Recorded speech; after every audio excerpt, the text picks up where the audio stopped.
Salam sejahtera, saya berharap bahawa pada pandemik ini semua mengamalkan norma baharu dan sihat-sihat belaka. Tanam serai bersama keladi, hidup perlu sentiasa berbudi. Dengan pantun ini, saya ingin memulakan pembentangan saya untuk khusus falsafah dan isu semasa. Bertajuk Asal-usul manusia dari sudut psikologi dan sosiologi.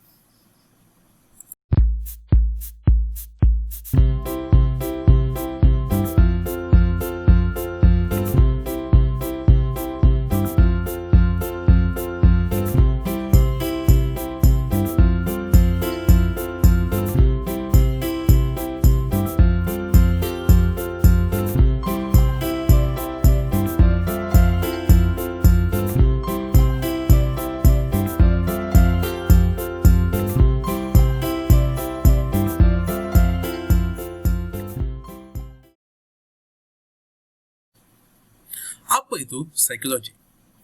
Psikologi merupakan perkembangan dari bidang falsafah dan biologi. Psikologi berasal daripada gabungan dua perkataan Greek iaitu psyche yang bermaksud jiwa, rohani atau mental dan logos yang bermaksud kajian. Psikologi bermakna kajian jiwa, mental atau rohani manusia. Apa itu sosiologi? Sosiologi merupakan kajian tentang hukum, masyarakat dan proses yang berkenaan dengannya. Sosiologi secara teori sering dikaitkan dengan soal-soal manusia dalam masyarakatnya. Sosiologi berminat tentang perangai kita sebagai manusia atau secara ringkas mengkaji hubungan antara manusia yang pada awalnya saling tidak kenal kepada suatu peringkat yang lebih proses sosial sejagat. Dengan adanya psikologi, iaitu perkembangan dari bidang falsafah dan biologi, membolehkan manusia untuk mempelajari dengan lebih mendalam tentang hukum masyarakat dan proses yang berkenaan dengannya.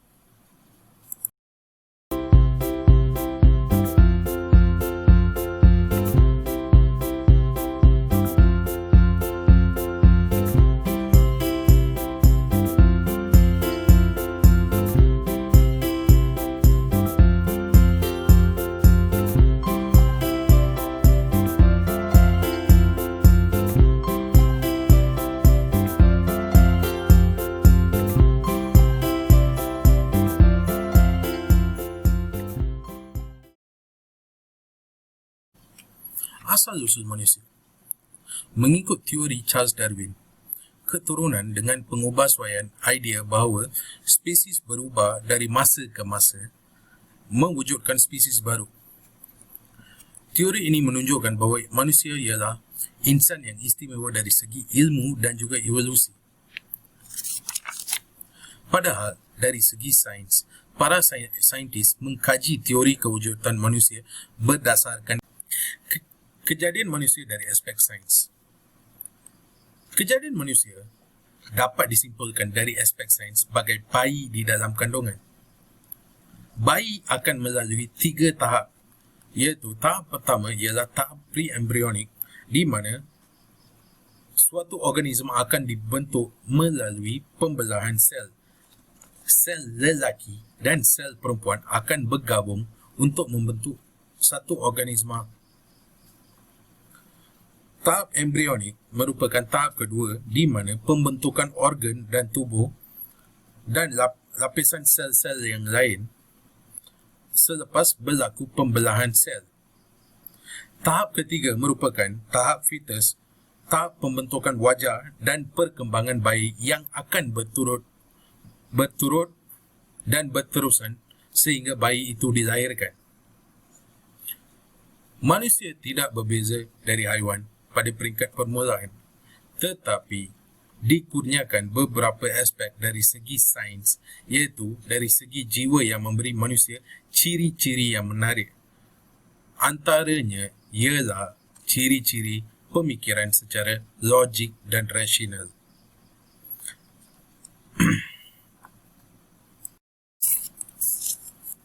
Kejadian manusia dari aspek agama Islam tidak jauh berbeza dari perspektif sains.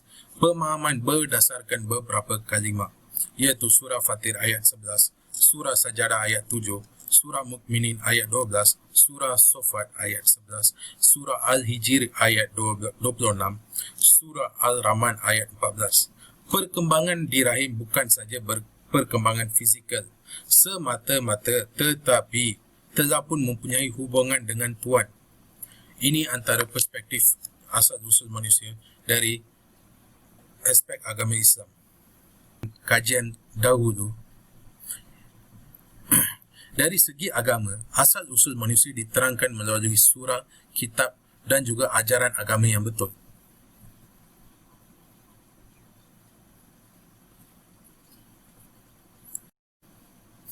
Kejadian manusia dari aspek agama Hindu.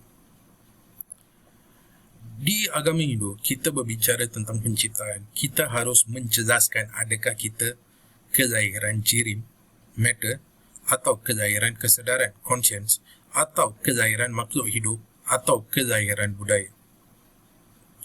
Organisma dicipta oleh 4 entiti yang membentuk kepala, badan, tubuh, dan kaki.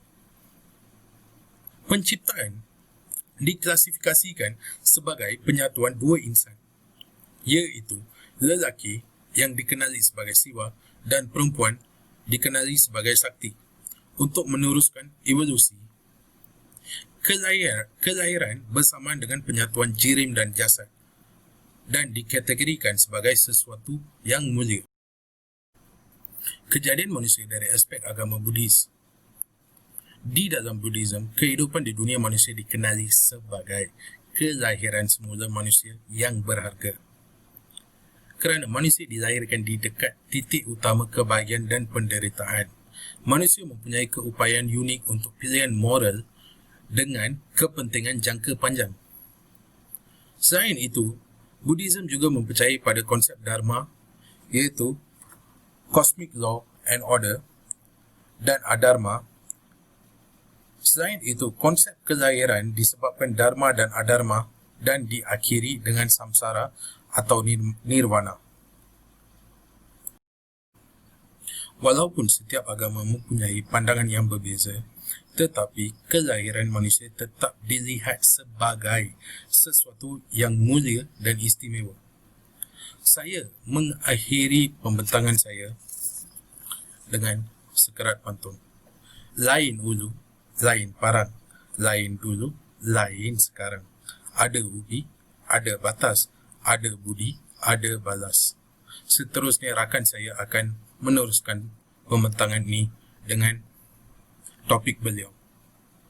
Terima kasih.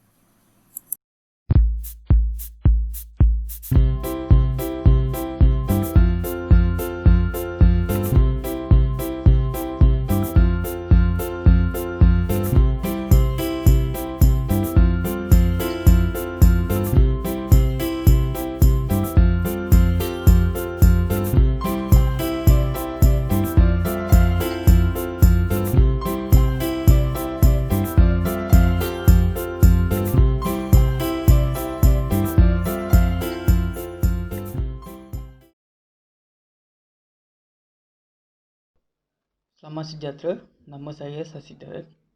Sekarang saya menerangkan tentang hakikat dan sifat manusia.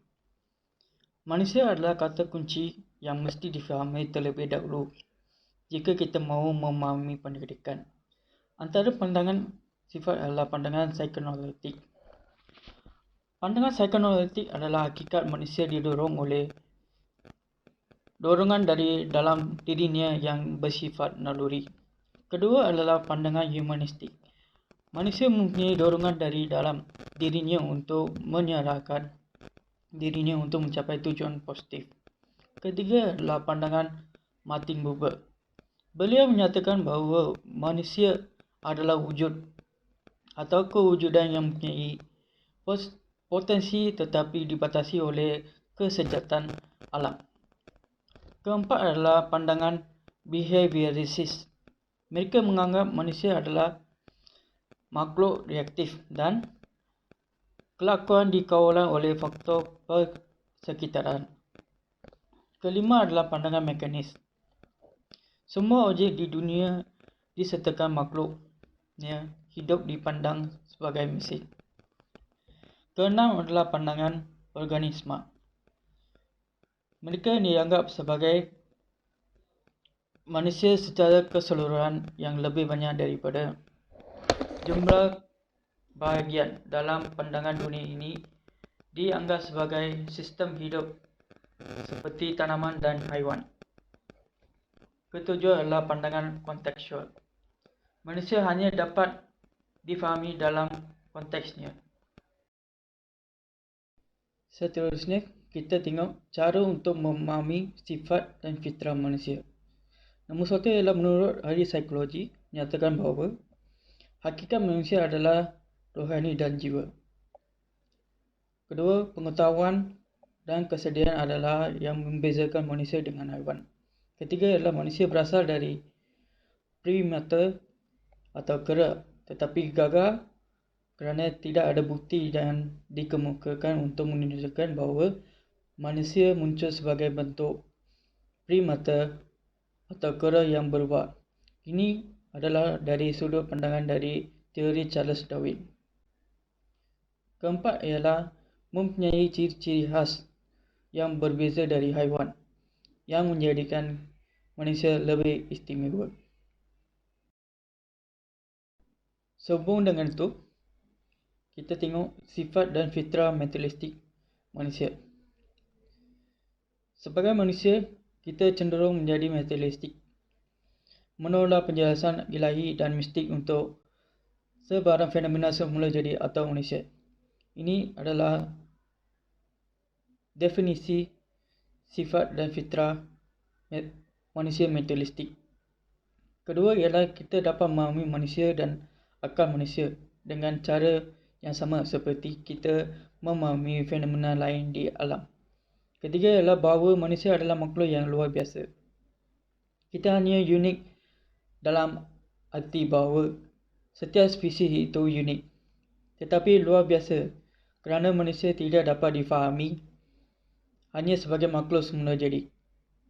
Keempat ialah manusia sebagaimanapun bukanlah makhluk yang tidak senang. Kita memiliki tujuan yang hak pilihan, kesedaran dan kehendak, sifat-sifat yang dikeluarkan oleh sains dari alam lain. Manusia seolah-olah kita hanya objek dan bukan subjek. Maka mereka akan menghadapi halangan konseptual utama dalam perfahaman mereka tentang apa itu menjadi manusia. Dan akhir sekali kita tengok hakikat manusia dari sudut fizikal. Apa yang dimaksudkan dengan dari sudut fizikal? Konsep manusia perlu dibentuk dengan jelas oleh pertimbangan falsafah yang lebih jauh daripada parameter sains dan fizikal yang hanya dapat diukur. Tidak ada yang memikirkan mikrobia, serangga, ikan atau makhluk hidup lain yang lebih besar dan luar biasa daripada manusia. Manusia sebagai spesies yang rasional. Rationality dinantikan dan direalisasikan dalam pencarian kebenaran, kecantikan dan kebaikan. Satu aktiviti pelbagai yang sesuai dengan dua kekuatan semangat manusia, kecerdasan dan kehendak bebas untuk mengetahui dan mencintai. Akhirnya, menyadari banyak kemungkinan baik untuk mewakili realiti dan bertindak dan mencari penjelasan terbaik mengenai fakta dan akibat dari pelbagai tindakan, baik sebagai tujuan mereka menjadi atau sebagai kaedah untuk tujuan lain. Terima kasih.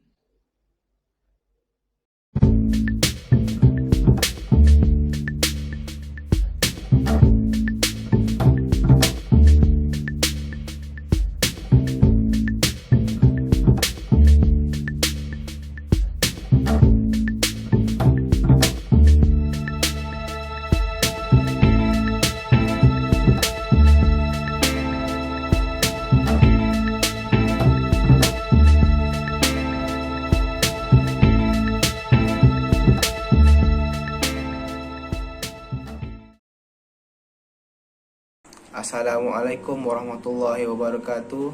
Nama saya Mohsin Amili bin Rosli, pelajar BMMH FDKMP. Pada hari ini saya akan membentangkan tajuk spiritual dan rohani.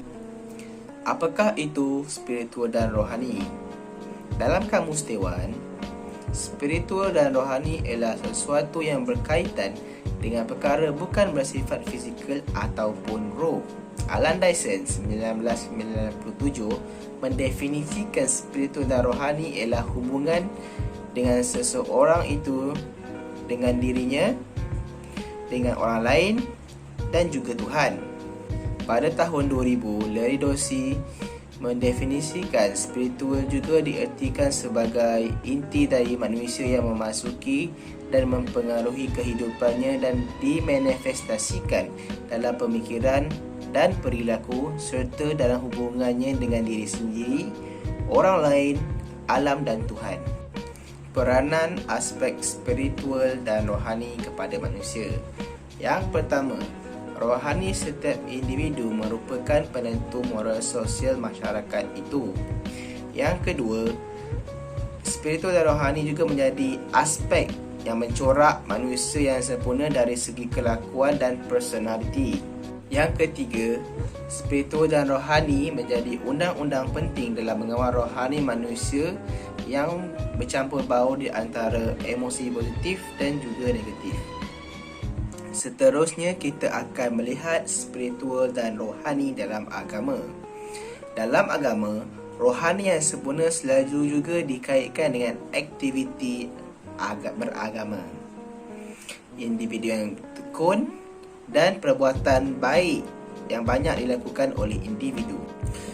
Dalam yang pertama, kita akan melihat spiritual dan rohani dalam agama Islam. Dalam agama Islam, rohani tidak dapat dibangunkan tanpa perpaduan yang sebenar, iaitu Al-Quran dan juga As-Sunnah. Dalam Islam, amalan kerohanian yang diamalkan oleh Muslim ialah berwirid, membaca surah Al-Waqi'ah, bacaan Yasin dan melakukan amalan sunat seperti solat tahajud dan solat tasbih. Seterusnya, kita akan melihat spiritual dalam agama Hindu. Dalam agama Hindu, mereka percaya dengan kitaran kelahiran semula dan kematian, di mana sistem bergantung dengan amalan-amalan seorang itu yang menentukan kehidupan seterusnya di alam yang lain. Amalan kerohanian yang diamalkan oleh penganut Hindu ialah yoga. Yoga ialah amalan rohaniah untuk mencapai penyatuan antara Atman, iaitu roh diri, dengan Brahman, roh agung ataupun Tuhan. Seterusnya, kita akan melihat spiritual dan rohani dalam agama Kristian. Dalam agama Kristian, mereka mempercayai seseorang Kristian yang taat kepada agamanya akan menikmati kehidupan abadi selepas mati, manakala seseorang yang berdosa akan menghadapi kesengsaraan abadi. Amalan kerohanian yang diamalkan oleh Kristian ialah membaca kitab Injil dan mematuhi firman Tuhan dalam hidup mereka serta sudi menerima ajaran daripada orang lain. Dan seterusnya, kita akan membincangkan kepentingan spiritual dan rohani. Yang pertama, spiritual dan rohani membentuk personaliti individu supaya kekal berfikiran positif. Yang kedua, spiritual dan rohani memberi manusia hubungan interpersonal yang baik. Yang ketiga, spiritual dan rohani memupuk sikap reda dan bersyukur atas apa yang dimiliki oleh kita sendiri. Kesimpulannya, cabaran dalam kehidupan manusia pada hari ini mampu menimbulkan tekanan yang menggugat kesejahteraan diri dan prestasi hidup manusia. Justru, tahap kerohanian dan spiritual yang tinggi adalah merupakan aspek penting dalam membantu manusia mencapai kepuasan dalam hidup seterusnya dan mampu meningkatkan kestabilan emosi mereka. Sekian, terima kasih.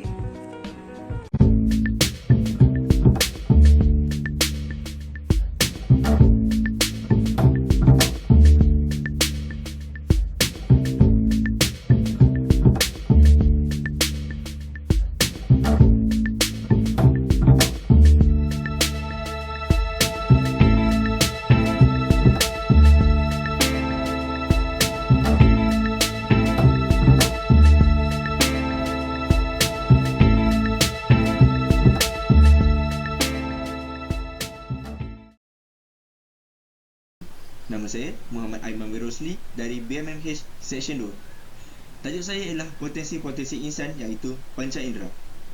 Insan dari Kamus Pelajar edisi kedua bermaksud manusia atau kamil manusia yang sempurna iaitu baik, bersih daripada noda dan sebagainya. Manusia diciptakan sebagai khalifah dan hamba di muka bumi. Manusia adalah ciptaan terbaik Allah Subhanahu Wa Taala dan konteks ini tidak dapat disangkal kerana Allah telah menegaskan di dalam Al-Quran surah At-Tin ayat 4 yang bermaksud sesungguhnya kami jadikan insan sesempurna kejadian. Perbincangan tentang insan telah lama dikupaskan oleh tokoh-tokoh falsafah terkemuka Yunani seperti Plato dan juga Aristotle. Topik ini dibincangkan kerana topik ini merupakan salah satu logik perbincangan disiplin di dalam ilmu falsafah. Pada zaman kegemilangan Islam iaitu kerajaan Abbasiyah dan Umayyah, ilmu falsafah dari Yunani diserap masuk serta ditafsir melalui proses penterjemahan karya-karya Yunani ke dalam bahasa Arab. Panca indera pertama yang saya akan kupaskan adalah penglihatan. Maksud sejajar dengan penglihatan adalah kebolehan untuk melihat berdasarkan Kamus Pelajar edisi kedua. Penglihatan juga adalah keupayaan untuk menafsirkan maklumat daripada cahaya optik sampai ke mata. Mata merupakan satu organ yang sangat kompleks dengan berbagai-bagai struktur. Setiap struktur mempunyai fungsi berbeza iaitu kornea untuk membiaskan dan memfokuskan cahaya terhadap kanta mata dan juga iris untuk mengawal saiz anak mata. Dalam aspek Islam pula, istilah yang digunakan dalam Al-Quran untuk menggambarkan indera penglihatan adalah Al-Basar, Ra'a dan An-Nazar. Ketiga-tiga istilah ini menggunakan di dalam Al-Quran pada satu sisi mempunyai persamaan tetapi di sisi lain mempunyai perbezaan yang cukup bererti. Sisi persamaannya dapat dilihat dalam pemaknaannya sebagai indera penglihatan iaitu penglihatan mata dan berfikir. Potensi insan kedua adalah sentuhan. Definisi bagi sentuhan ialah hasil daripada menyentuh. Deria sentuhan menggunakan kulit sebagai organ deria. Rangsangan yang diperlukan untuk deria sentuhan adalah haba, sejuk, tekanan dan sentuhan itu sendiri.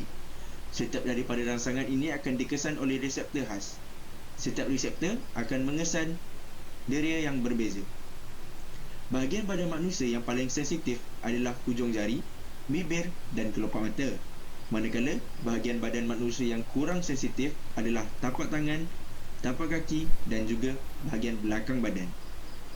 Dari segi Islam pula, perbicaraan Al-Quran mengenai indera sentuhan menggunakan istilah Al-Masas dan Al-Lams. Al-Masas digunakan Al-Quran sebanyak 61 kali dalam pelbagai surat, sedangkan Al-Lams digunakan sebanyak 5 kali. Kedua-dua kata tersebut secara harfiah bererti menyentuh dengan kulit, mencampuri dan menimpa. Kulit sebagai alat indera tidak hanya dapat mencerap dan menangkap informasi, ia juga mampu berespons sesuatu rangsangan yang diberikan kepadanya. Sebagai contoh, seorang manusia yang menyentuh sesuatu objek yang panas akan dengan sendirinya mengangkat tangannya dari objek panas tersebut. Ini adalah dikatakan sebagai refleks seorang manusia.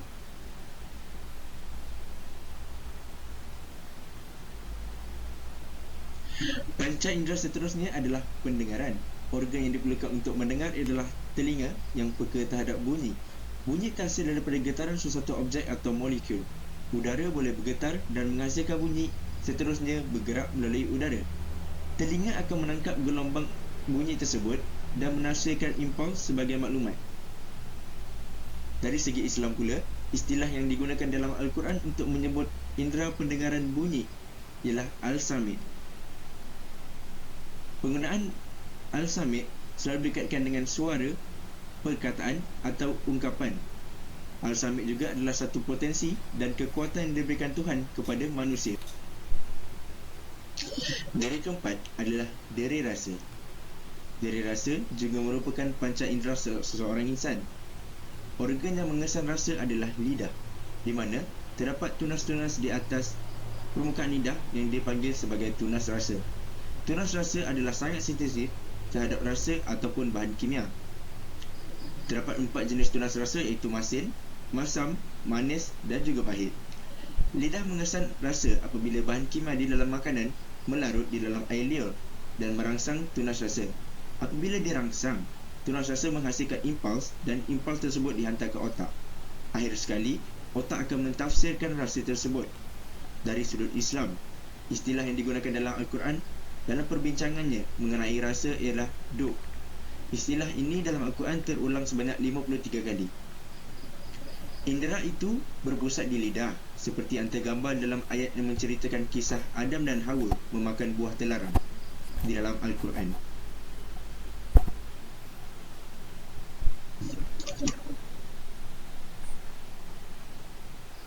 Dera kelima dan terakhir iaitu bau. Dera bau merupakan dera kimia selain daripada dera rasa. Untuk dera bau, terdapat ratusan saraf penerima bau. Setiap satunya bergabung dengan sifat molekul yang tertentu. Molekul bau mempunyai pelbagai sifat yang boleh merangsang saraf penerima yang berpadanan.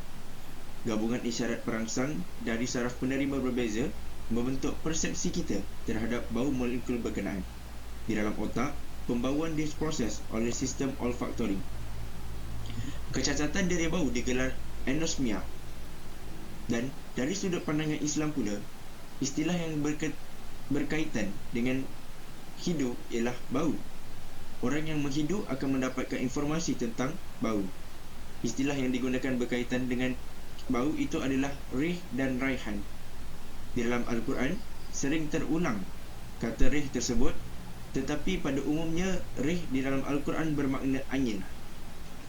Sekian sahaja daripada saya. Terima kasih.